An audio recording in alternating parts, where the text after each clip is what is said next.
ሜሎስ ምን አይነት ጉድ ነው እያሰማን ያለው? የማርያም ድንግልና በተመለከተ ሰሎሜ የተባለችዋ ሴት ጣቷን በማስገባት የማርያምን ድንግልና መርምራለች ይለናል። የያዕቆብ ስለዚህ ሰሎሜ ጣቷን አስገባች። የት ነው ያስገባችሁ? ግልጽ ነው።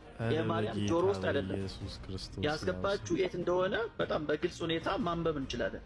ይህንን ሐሳብ ተአምረ ማርያም ደግሞ ምን ይለናል? ሰሎሜም አምላክን የወለደች በድንጋሌ ሥጋ በድንጋሌ ነፍስ የጸናች ወደ ክብርት እመቤታችን ቀረበችና እጇን ዘርግታ ማኅፀኗን ዳሰሰች ይላል። ማኅፀኗን ዳሰሰች።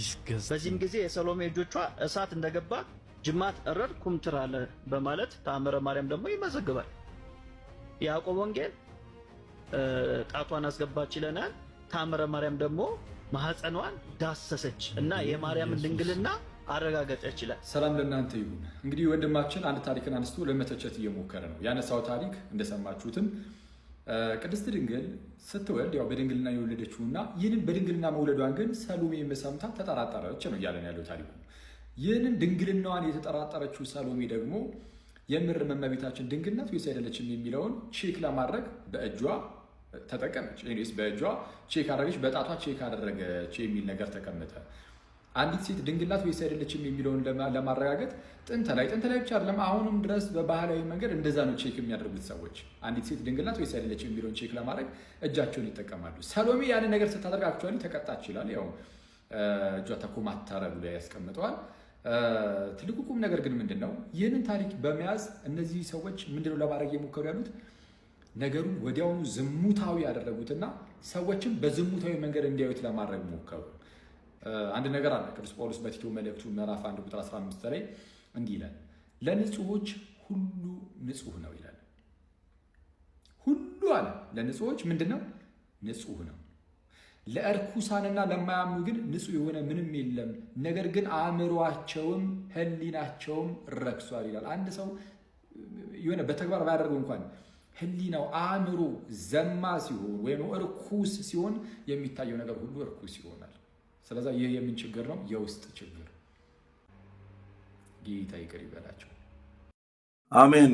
ይቅር ይበላቸው። አኬ ግን በምን ኮንቴክስት ነው ይቅር የሚላቸው የሚለው ነገር መነሳት አለበትና ያነሳኸው ክፍል ኮምፕሊትሊ ከዚህ ክፍል ጋር ወር ከዚህ ሀሳብ ጋር ምንም ነገር የሚያያዝ ነገር የለውም። የመጀመሪያው ለንጹሐን ሁሉ ንጹህ ነው የሚለው ስለ ምግብ የተወራ ኮንቴክስት ነው። ስለ ምግብ ነው የተወራው። ኦኬ የረከሰ ነው ያረከሰ ነው ምናምን ብሎ ስለሚበሉ ሰዎች የተነገረ ክፍል ነው። እንደው የአንተን ፌቨራይት ጥያቄ ልጠይቅና ይህንን ክፍል የትኛዎቹ ጥንታውያን አባቶች ናቸው ለቅድስት ድንግል ማርያም አድርገው ንጹህ ነው አይደለም ምናምን እያሉ የፈቱት ተብሎ ቢጠየቅ አይን ፍጥጥ ጥርስ ግጥጥ ነው የሚሆነው ነው። ኤኒዌይስ አይነው በገድላትና ድርሳናት ጉዳይ ላይ መናገር እንደማትፈልግ ኤንድ አንድ ትሬንድ አስነስተሃል እዚህ ቲክቶኩ ላይ ፓርሻሊ ተሳክቶልሃል ብዬ አስባለሁ። ገድላትና ድርሳናት መከራከሪያ አይደሉም የሚል አይነት ጨዋታ አስጀምረ ነበረ። ዛሬ ምን አነሳስቶ እንደጀመርክ ነው ግራ የገባኝ። መከራከሪያ ካልሆኑ ይሄም ነገር ገድላትና ድርሳናት ውስጥ ነው ያለው፣ ምን አስጨንቆ ነው ልታወራ የመጣኸው ነው። ኤንድ አድሚት አድርገህ የጀመርከው ነገር አለ። ሰሎሜ በጥንቱ በነበረው ካልቸር ውስጥ ድንግልናን እንግዲህ ተአምር ስለሆነ ሀፕን ያደረገው ተአምሩን ስላላመነች ድንግልናዋን ቼክ ለማድረግ she did something አልደግሞም እና አረገች ምናምን አይነት ነገር ማለት ነው።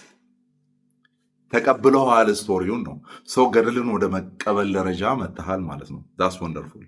አርጊው ለምናደርጋቸው ነገሮች ግራውንድ ይሆነናል ነው። ከዚህ በኋላ ገድላትና ድርሳናት መከራከሪያ አይሆኑም፣ በዚህ ይገባሉ በዚህ ይወጣሉ የሚለው ነገር አይሰራም። ምክንያቱም this one is ገድል። ስለዚህ ምንድነው የሚሆነው ማለት ነው? አንተ የሚመችሁን ገድላትና ድርሳናትን ነው የምትቀበለው ማለት ነው። ማይመችሁንና በጣም የሚሰቀጥጡህን ነገሮች አትቀበላቸውም ወደ ማለት ልንመጣ እንገደዳለን ማለት ነው። ስለዚህ ትቀበላቸዋለህ ነው።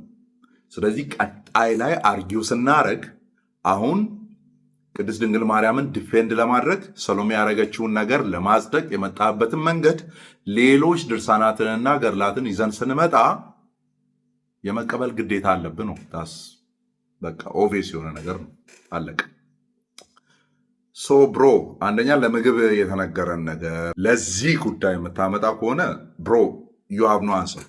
በቃ ለዚህ ጉዳይ ምንም መልስ የለህምና ቶ ምናልባት ገድላትና ድርሳናት ላይ የሚናገሩ ልጆች መጥተው ሌላ መደበቂያ መንገድ የሚፈልጉለት ከሆነ ለዚህ ጉዳይ ይፈልጉለት እንጂ this one is not an answer።